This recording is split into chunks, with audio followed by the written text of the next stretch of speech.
Well, I put this on Instagram. I'm not sure how many of the customers buying these are going to see it on Instagram. But anyway, the cross shaft for the Hardbody upper control arms is designed to reuse the factory bolt.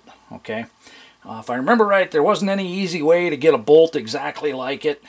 The cost isn't that much, but anyway, you can just clean that up, paint it, whatever.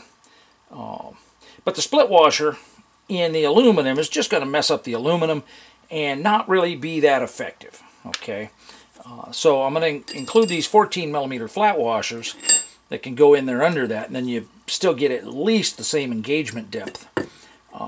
The other thing is too is I'll include Loctite 283 to be used on these bolts when you mount the shaft, and then when the final adjustments, front end alignment and that kind of stuff, when the final assembly's done, you're going to want to put everything together, test it, that kind of stuff, get a feel for it. But then the 283 will also hold these bolts in the aluminum as well, since once they get these washers in there, and then a Heim joint, and then another spacer, there's no way to lock that down with a lock nut. Okay, one option I guess would have been if I would have machined a set screw in here, but putting a set screw in there, it'd be really hard to get to, and it would just damage the threads. And then when you had to pull the bolt out, you'd be pulling damaged threads back through the aluminum and potentially screw up the aluminum. So the 283 is a medium strength Loctite. The next higher would be, you'd have to heat it to 400 degrees to get it out. So the 283 is the best to use in there, in my opinion, for whatever that's worth. So anyway, that's what I wanted to let you know. Well, how about we do some ball joint stuff to help wind up the group buy on the Hardbody upper control arms. These ball joints may get used if I do a design for the 620 arms, blah blah blah, that kind of stuff. So what we're looking at here, for the group buy, I'm sending Moog joints and quick steer joints. Partly because I bought these, forgot about them, and then it was suggested that I include Moog joints, so I bought 100 Moog joints, blah blah blah. I got a ton of joints. Anyway, so this is the quick steer. They're both K772s. Okay, so let's there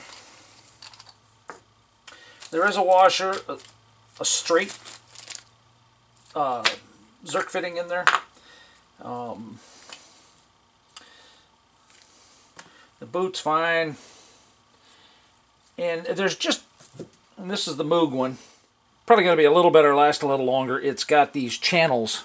It's got these channels in here for lubrication. Okay, so once it fills up, you know, stuff like that. It's their problem solver series, but you can see shape wise and stuff like that, they're a little bit different. They get a little more height and meat there for the wrench and stuff like that. The quick steers, basically, there's a lot of K772 options out there. You can get rebuildable ones. You can get ones with custom pins and stuff, interchangeable pins, that kind of stuff. So my plan before always has been, when I've done these, is put the cheapest ball joint in there as a placeholder.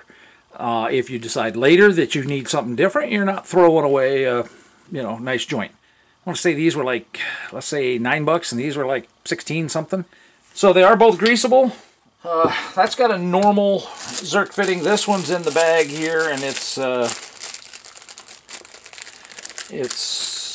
don't know if you can see that. It's a little bit bigger and it angles. Don't know which way it's going to angle until you get it in there and tighten it down and see which way it points. No clue. Boots, they both got steel in the rings. This is definitely a bigger, more substantial boot. This one comes with a plastic cup, just to protect that boot.